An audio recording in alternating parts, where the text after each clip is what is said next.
Demonstrirati sem prišla zato, ker pri 25 si želiš, da je življenje pred tabo svetlo in da boš lahko uresničil to, kar si zastavljaš.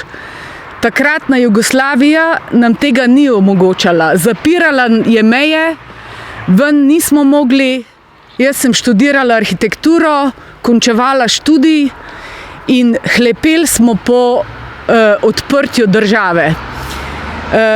Zavzemali smo se za svobodo v bistvu, ker so nas, kot zdaj tale pandemija, nas je vse nekam tiščal in zato smo tudi v teh demonstracijah pred sodiščem videli, da nam vojska ne more nič. Ta moja poza na demonstracijah je izraz tega, kaj nam pa morete. Ne morete nam nič.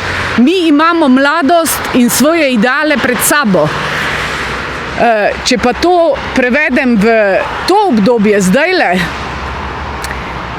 tudi mladi čutijo, verjetno tudi zaradi politične situacije, zaradi pandemije, enako kot smo mi takrat. Ampak mi smo videli svetlobo na koncu tunela. Videli smo, da vse je šlo gor. Zdajle gre pa vse dol. In jaz mislim, da bo tudi spet ta sinusoida se obrnila in bo šlo spet vse gor. Tudi mladi se bojo znašli, se je pred njimi življenje, ne? Tako kot je bilo pred nami. Mi takrat nismo imeli ne služb, ne stanovanj, ničesar. In do vsega smo se dokopali. Tudi državo smo si naredili. To, da zdaj ni taka, kot smo jo videli takrat, je drugo, ampak 80% je svobodna, potujemo brez pasportov, no, zdaj jih imamo spet, ampak tudi to bo minilo, ker ta kriza je pač nekaj, kar je prišlo. Kaj vse se bo pa zgodilo še, ne vemo. Tudi pred 32 leti nismo videli, kaj bo danes.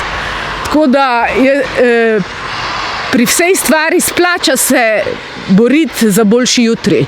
Tudi naše demonstracije niso bile samo to, da Janšo spustite z zapora. Ne, mi smo se borili za svobodo, za nas, za vse nas. In to je bilo vretje, gibanje.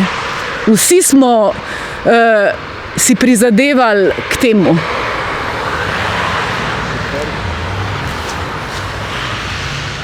Na mladih svet stoji. Fotografija dokazuje, da imam v ušesih slušalke. In sicer v žepu imam majhen radio, ki je imel slušalke. Poslušala in spremljala sem stalno Alija Žerdina, ki je na Radiu Študent stalno spremljal dogodke in to je oddajal non-stop. In mi vsi, ki smo bili pač zainteresirani za gibanje, za to, kar se dogaja, smo poslušali Radio Študent.